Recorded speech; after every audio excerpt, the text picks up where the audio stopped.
You're afraid of spiders? Cute. Someone out there is terrified of buttons. Another person can't be in the same room as a balloon. And there's a perfectly normal-looking guy who hasn't touched a banana in 15 years. Because the mere sight of one sends his brain into full emergency shutdown. Welcome to the world of phobias, where fear makes zero logical sense, and yet it controls everything. Phobias aren't just being scared. They're not the butterflies you get before a job interview, or the chill you feel watching a horror movie. A phobia is your brain pulling a fire alarm in an empty building. Full panic, heart pounding, hands shaking. Can't breathe. And the worst part? You completely know there is nothing wrong. But knowing doesn't stop it. About 10% of the world's population has at least one specific phobia. That's 800 million people walking around with a fear so specific,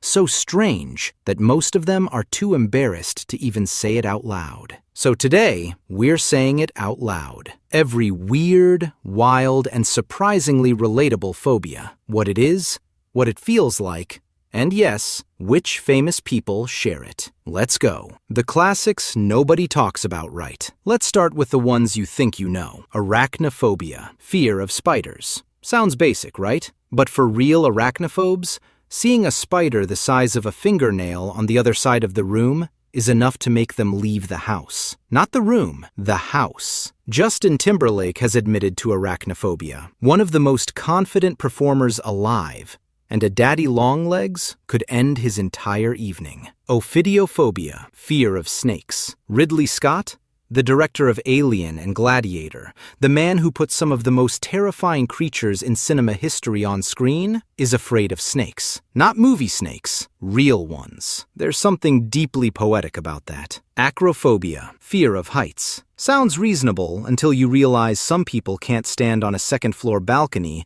without their legs turning to jelly. Whoopi Goldberg has it. She won't fly. An Oscar winner, a cultural icon. Grounded, literally. The ones that sound made up. Now here's where it gets interesting. Globophobia, fear of balloons. Not clowns holding balloons, just balloons. The shape, the squeak, the possibility that it might pop. Oprah Winfrey has globophobia. Oprah, one of the most powerful women on earth, has been afraid of balloons her entire life. She talked about it on her own show. A birthday party would be her nightmare. Xanthophobia, fear of the color yellow. Not bees, not bananas specifically, yellow, the color. Imagine avoiding certain rooms, certain clothes, sunny days. Your brain registers yellow and fires danger. Trypophobia, fear of clusters of holes, honeycomb, lotus pods, certain sponges. Your skin is crawling right now, isn't it? You're welcome. Kendall Jenner has openly talked about trypophobia. Just the image sends her into a spiral. Millions of people experience real distress from it. Nomophobia, fear of being without your phone. This one causes genuine panic attacks, inability to sleep, and constant checking behaviors in millions of people. It's recognized by psychologists. You might have it right now and not know it. The deeply specific ones. Here's where we go truly deep. Arachibutyrophobia, fear of peanut butter sticking to the roof of your mouth. This is a real, documented phobia. It has a name that's longer than most people's attention spans. The fear isn't peanut butter itself, it's that specific texture,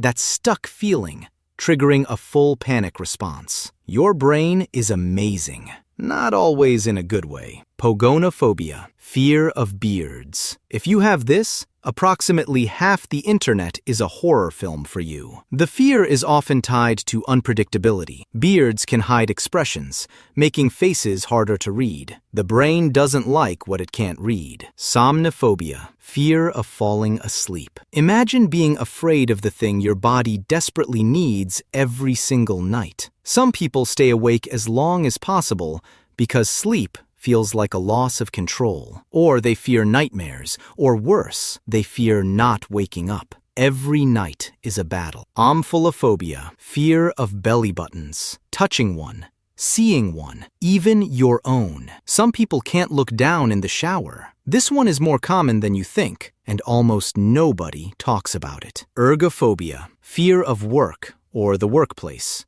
And before you say same, this is genuine, debilitating anxiety triggered by the workplace environment. Not laziness, not burnout, a real phobia. The social and space ones. Agoraphobia. This one's massively misunderstood. People think it means fear of open spaces. It doesn't. It means fear of situations where escape feels impossible or help unavailable. Crowds.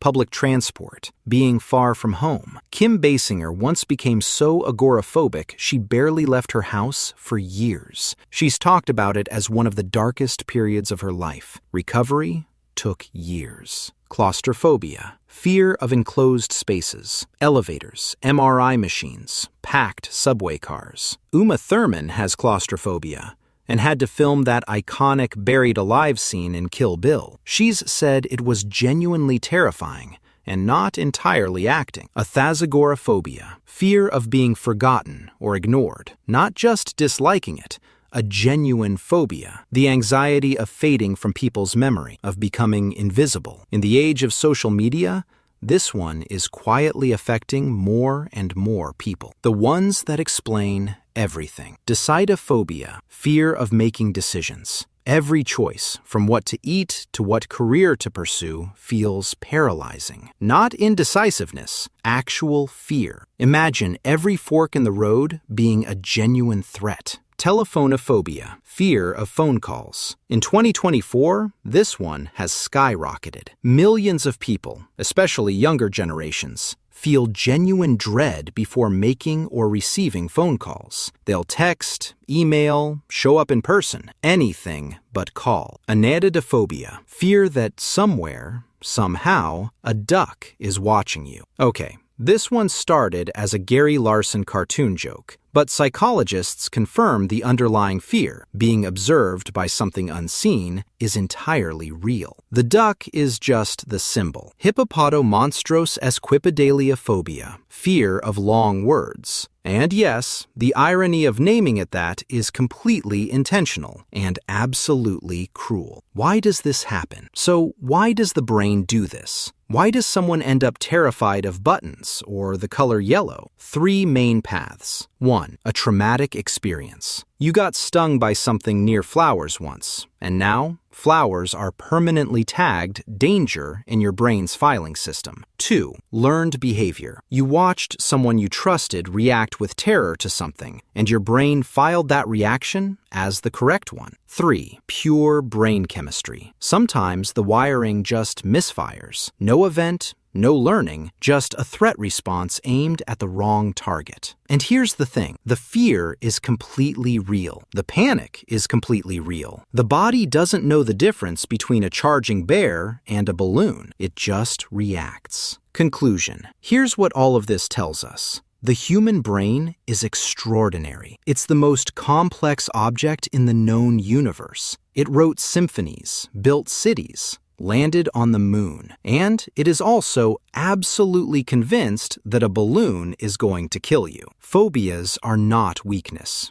They're not silliness. They're not something you can logic your way out of. Oprah can't just decide balloons are fine. Uma Thurman couldn't just think her way calm in that coffin. Kim Basinger couldn't just choose to leave the house. These fears are real. Treatment, especially therapy techniques like exposure therapy and CBT, can genuinely help. Millions of people have recovered. The first step is usually the hardest.